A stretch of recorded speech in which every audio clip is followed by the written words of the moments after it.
नमस्कार दोस्तों, मैं मयंक आपका स्वागत करता हूं अपने स्टडी चैनल में जिसका नाम है स्टडी विद मयंक। आज हम बहुत अच्छी टॉपिक से डील करने वाले हैं।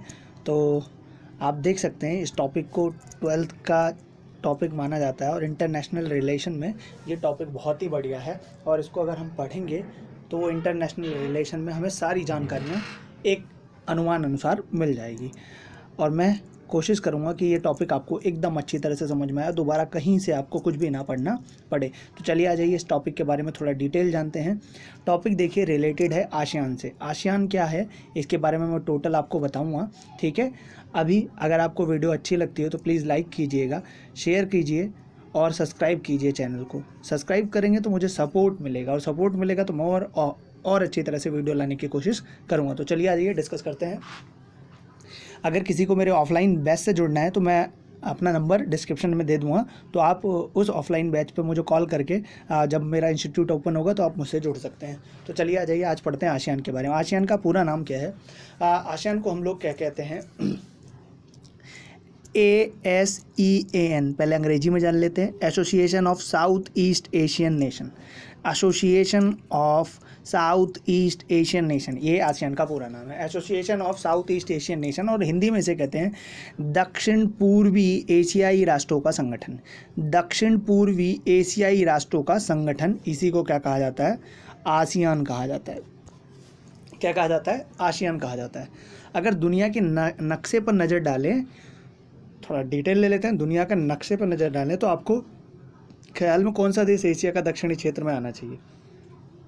कौन सा देश? तो आ जाइए, चलिए दिखाते हैं आपको, नक्शा दिखा देते हैं। ये देखिए, ये अगर दुनिया के नक्शे पर जाए ना तो ये दक्षिणी पूर्वी, ये रहा दक्षिणी। देखिए ऐसे होता है ना डिवाइड। तो अगर मैं बोलूँ वर्ल्ड मैप पे अगर आपको नज़र डालूँ तो यहाँ पर जो यूरोप पड़ता है, यहाँ से मंगोलिया से ऐसे जाती है लाइन। तो ये देखिए, ये है आपके दक्षिण और ये होता है पूरब। तो ये दक्षिण पूर्वी देश यही तो हैं सारे, जितने पे ये गोला लगा दिया है मैंने पहले ही। ये दिख रहा है आपको? ये जो गोला काउंट किया गया है, ये दक्षिण पूर्वी एशियाई देश हैं, ये वाले। तो यही दक्षिण पूर्वी एशियाई देश हैं और यही संगठन इनका है। इन संगठनों का नाम ही आसियान है। क्या है? आसियान है। तो चलिए आ जाइए आसियान की आज डिटेल लेते हैं। क्या है आसियान? दुनिया के नक्शे पर नज़र डालें तो आपको एशिया में दक्षिणी क्षेत्र में कौन से आने चाहिए, कौन से नहीं, ये आपको पता है। दूसरे विश्व युद्ध से पहले उसके दौरान एशिया में यह हिस्सा बार बार यूरोपीय और जापानी उपनिवेश का शिकार होता रहा और उसमें भारी राजनीतिक और आर्थिक कीमत चुकानी पड़ी। देखो क्या होता था कि ये जो देश थे ना, काफ़ी छोटे देश हैं और इनके पास उतनी पावर नहीं है, कह सकते हो। अभी का तो नहीं कह सकते, पहले की पावर नहीं थी। तो इन पर आए दिन जो ब्रिटिश थे और जो जापान था, ये आराम से कब्जा कर लेते थे। पहले जापान में भी बहुत साम्राज्यवादी ताकत बहुत तेज बढ़ी हुई थी, जिसके कारण जापान इन सब क्षेत्रों पर अपना साम्राज्यवाद फैला रखा था। युद्ध समाप्त होने पर राष्ट्र निर्माण, आर्थिक पिछड़ेपन, गरीबी जैसे समस्याओं का समाधान करना पड़ा। जब दूसरा विश्व युद्ध समाप्त हुआ, विश्व युद्ध समाप्त होने के बाद इनको आज़ादी पर मिलने के बाद भी इन्होंने बहुत कुछ झेला। जैसे आर्थिक पिछड़ापन हुआ, गरीबी हुई, समस्याओं को इनको सामना करना पड़ा। और शीत युद्ध के दौर में ये फंस के रह गए कि किस महाशक्ति के साथ जाएं और किस महाशक्ति के साथ ना जाएं। अगर दूसरे के साथ जाते तो दूसरा दबाव बढ़ाता और ये इसके साथ जाते तो इस तरह दबाव बढ़ाता। और इस टकराव और भागम भाग की स्थिति को दक्षिण पूर्वी एशियाई संभालने की स्थिति में नहीं था। बांडुंग सम्मेलन, गुटनिरपेक्ष आंदोलन, ऐसे जगहों के माध्यम से, ऐसी चीज़ों के माध्यम से इन्हें तीसरी दुनिया के देश में एकता कायम करने के लिए और प्रवास औपचारिक स्तर पर सहयोग कायम करने और औपचारिक स्तर पर सहयोग और मेलजोल करने के मामले में कारगर नहीं हो रहे थे। जो भी थे ये आपसी सहयोग इनका नहीं बन पा रहा था, क्योंकि ये नए आज़ादी में अगर कोई भी नया देश आज़ाद होगा तो उसके सामने बड़ी सारी समस्याएं होती है। और समस्या पहले तो उपनिवेश की समस्या, दूसरी समस्या क्या होगी? दूसरी समस्या ये होगी कि अब इस पर महाशक्तियों का वर्चस्व की समस्या आ गई। अब इन समस्याओं को झेलते हुए गुटनिरपेक्ष आंदोलन में इन्होंने जुड़ने का सोचा, बांडुक सम्मेलन में। तो इस तरह से इन्होंने अपना जो इनके ऊपर स्ट्रेस था अलग रहने का, उसको एक करने का काम किया कि हम एक हो जाएं। लेकिन काफ़ी हद तक इसमें सफलता इन्हें नहीं मिली और बड़े देशों ने इन्हें क्या कह दिया? तीसरी दुनिया के देश कह दिया। क्या कह दिया? तीसरी दुनिया के देश। तो आपसे जब क्वेश्चन पूछा जाएगा तीसरी दुनिया के देश कौन से थे, तो वो देश जो स्वतंत्र हुए और वह गुटनिरपेक्ष आंदोलन की तरफ गए, उन गुटनिरपेक्ष आंदोलन की तरफ गए हुए देशों को क्या कहा गया? तीसरी दुनिया के देश कहा गया। क्या कहा गया? तीसरी दुनिया के देश कहा गया। मेलजोल कराने के मामले में कारगर नहीं हो रहे, इसी के चलते दक्षिण पूर्वी एशियाई और दक्षिण पूर्वी एशियाई आसियान बनकर वैकल्पिक पहल की। आसियान बना और वैकल्पिक पहल बनी। आसियान का स्थापना 1967 में बैंकॉक में हुए सम्मेलन के जरिए हुआ था। बैंकॉक में एक सम्मेलन हुआ था, उसी के जरिए हुआ था, जिस पर 5 देशों ने करंटली हस्ताक्षर किए थे। उस समय कितने देश थे? 5 देश थे। उन 5 देशों ने करंटली हस्ताक्षर किए थे। देशों का नाम था इंडोनेशिया, मलेशिया, फिलीपींस, सिंगापुर और थाईलैंड।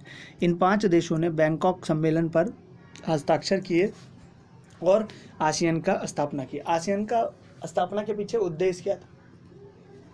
तो आर्थिक विकास करना, ठीक है, इसकी रफ्तार तेज करना, आपसी सहयोग बढ़ाना, एक दूसरे के बीच आपसी सहयोग बढ़ाना, सांस्कृतिक विकास हासिल करना, कानून के शासन को संयुक्त राष्ट्र पर आधारित कानून जो था वो संयुक्त राष्ट्र पर आधारित, जैसे संयुक्त राष्ट्र का कानून बनता है उसी तरह से इन लोगों ने भी कानून बनाने की सोची। तो इम्पोर्टेंट क्या था इसमें? इम्पोर्टेंट उद्देश्य क्या था आसियान के पीछे? तो आसियान स्थापना के पीछे उद्देश्य था कि भाई देखिए, पहला आर्थिक विकास किया जा सके, ठीक है, जो सामाजिक रूप से पिछड़े हुए हैं सामाजिक विकास किया जा सके, ठीक है, और यूएनओ जैसी एक संस्था डेवलप की जा सके जो इस दक्षिण पूर्वी देशों के लिए एक सफल और कारगर संस्था कारगर मतलब साबित हो।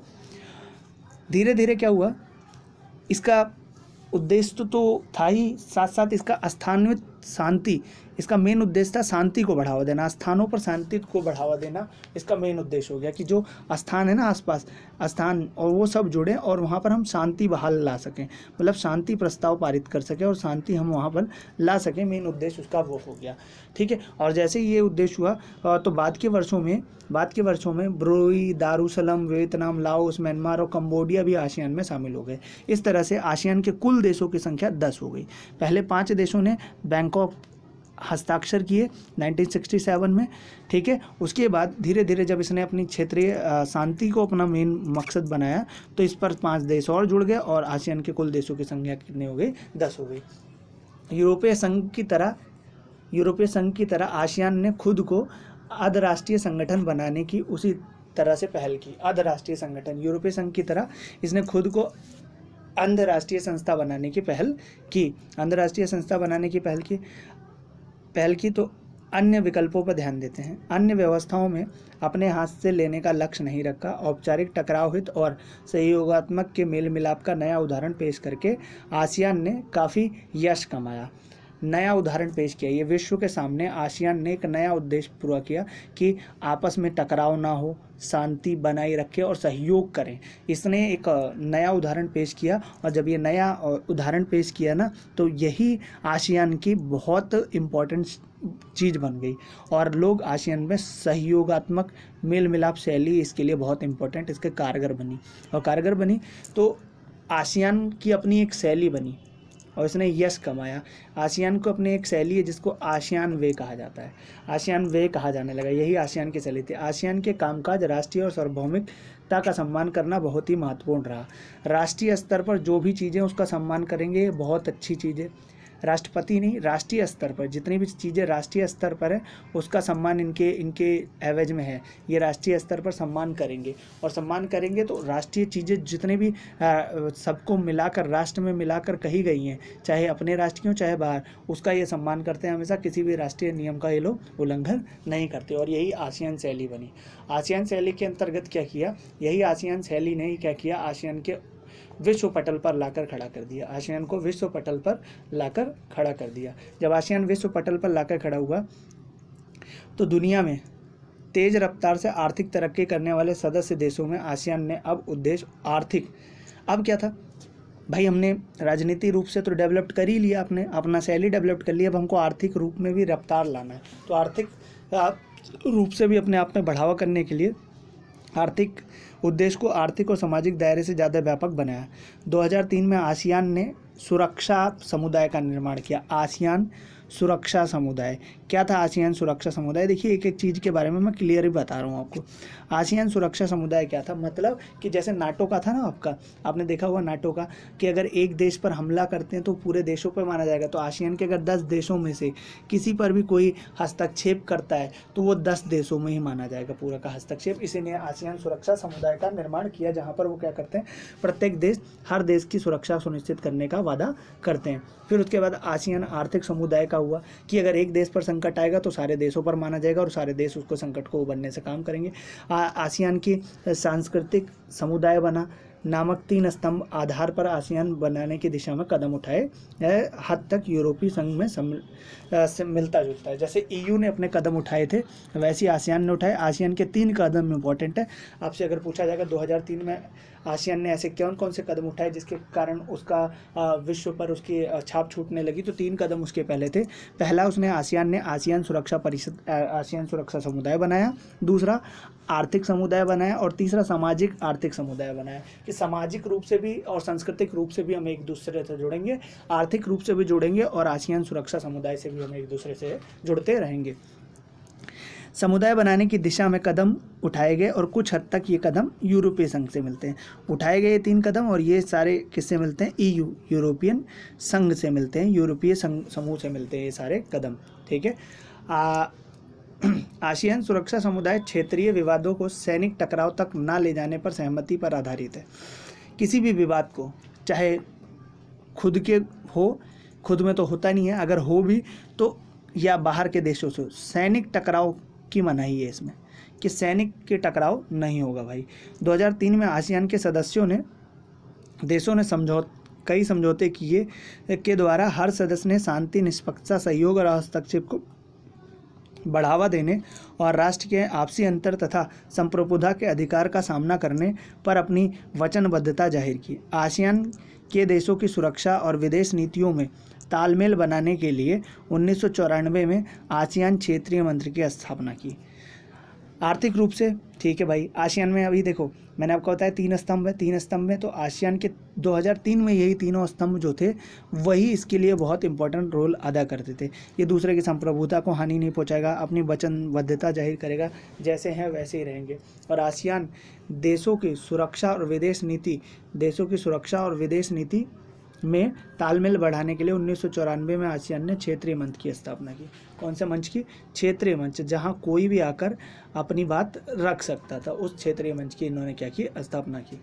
बुनियादी रूप में आसियान एक आर्थिक संगठन था और वह ऐसा ही बना रहा।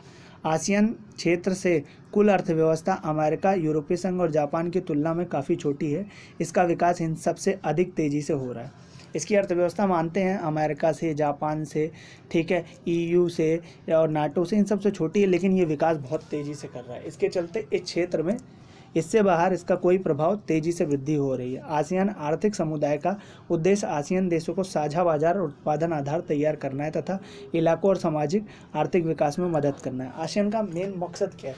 जितने भी आसियान कंट्री है ना, वो आपस में व्यापार कर सकें, जिससे क्या हो सके पता है, आसियान का जो इतनी सारी कंट्रियाँ हैं, जो ये दक्षिण पूर्वी देशों में कंट्रियाँ हैं, इनका विकास हो सके। और विकास की रफ्तार माना जाता है कि ऐसी है कि ये अर्थव्यवस्था में भले मानते हैं कि अमेरिका के बराबर नहीं है, जापान के बराबर नहीं है, लेकिन कभी ना कभी इसकी रफ्तार जो है वो बहुत तेज़ है और कभी ना कभी ये इन सब के बराबर आ जाएगा, ऐसा अनुमान लगाया जाता है।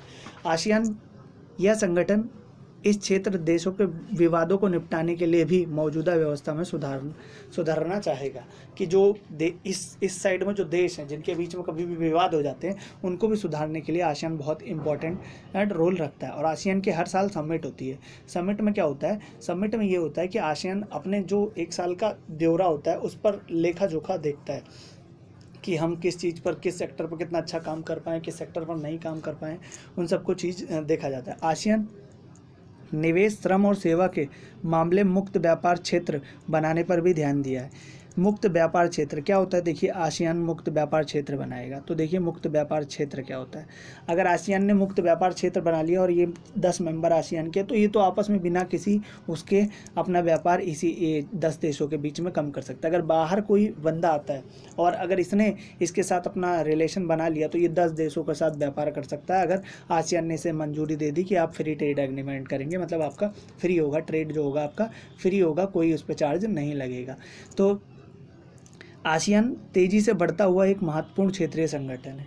इसके विजन 2020 में अंतर्राष्ट्रीय समुदाय में आसियान एक बहुमुखी भूमिका का प्रमुखता दी।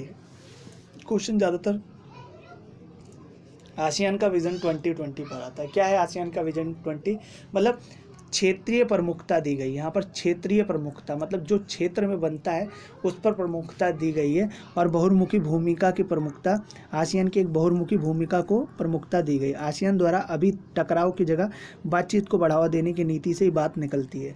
आसियान कभी भी टकराव की स्थिति में नहीं आता, बातों से ही अपना हर विवाद को हल करने की कोशिश करता है। तकरीबन आसियान ने कंबोडिया के टकराव को समाप्त किया, पूर्वोत्तर तिमोर का संकट को संभाला है और पूर्वी एशियाई सहयोग पर बातचीत के लिए 1999 में नियमित रूप से वार्षिक बैठक आयोजित की है। तो वही मैंने बताया ना आसियान समिट, तो नियमित रूप से 1999 में वार्षिक बैठक आयोजित होती रही है।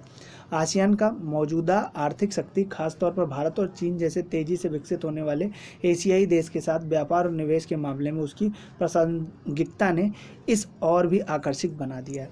आसियान से पता क्या हो गया, आसियान से एक तो भारत ने रिलेशन डेवलप किए, भारत ने रिलेशन डेवलप किए, साथ में चीन ने भी रिलेशन डेवलप किया। दोनों का रिलेशन डेवलप करने के पीछे मेन मकसद क्या है, क्योंकि आसियान पता है एक बाजार है।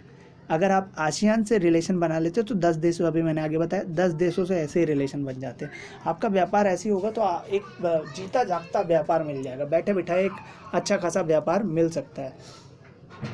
ठीक है, शुरुआती वर्ष में भारतीय विदेश नीति ने आसियान पर ज़्यादा ध्यान नहीं दिया, लेकिन हाल ही के वर्षों में भारतीय नीति सुधार की कोशिश की है और भारत ने 2 आसियान सदस्य सिंगापुर और थाईलैंड के साथ मुक्त व्यापार समझौता भी किया है। मैंने बताया ना आपको, 2 आसियान सदस्य के साथ थाईलैंड और मुक्त व्यापार। भारत आसियान के साथ ही मुक्त व्यापार संधि करने का प्रयास कर रहा है। आसियान की असली ताकत अपने सदस्य देश, सहभागी सदस्य और गैर क्षेत्रीय संगठनों के बीच निरंतर संवाद और परामर्श करने की नीति है।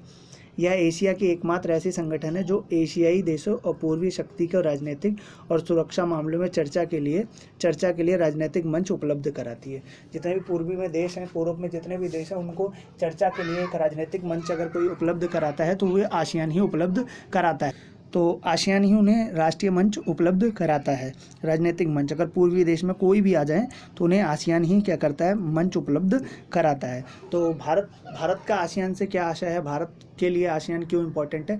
तो भारत पहले पता है क्या था, भारत पहले लुक ईस्ट पॉलिसी पर काम करता था, पूर्व की ओर देखो।